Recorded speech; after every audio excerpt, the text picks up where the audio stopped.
ضلع پاکپتن میں C O health اور M S district headquarter hospital کو ہتھکڑیاں لگا دی گئیں، گرفتار کر لیا گیا۔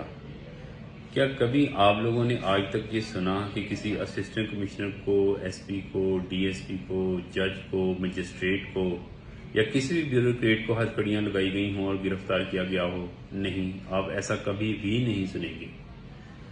یہ ٹارگٹ کلنگ صرف اور صرف مظلوم ڈاکٹروں کی جاتی ہے اور ہیلتھ ڈپارٹمنٹ ہی کو تختہ مشق بنایا جاتا ہے۔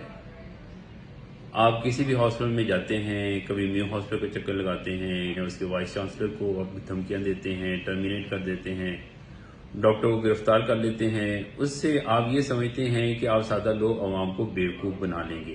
میری ناقص رائے میں ہیلتھ سسٹم کو امپروو کرنے کا صرف اور صرف ایک ہی طریقہ ہے کہ تمام ملکی اشرافیہ کے بیرون ملک علاج کے اوپر پابندی عائد کر دی جائے اور انہیں اس بات کا پابند کر دیا جائے کہ ان کا اور ان کے خاندان والوں کا علاج صرف اور صرف ملک پاکستان کے اندر ہی ہوگا۔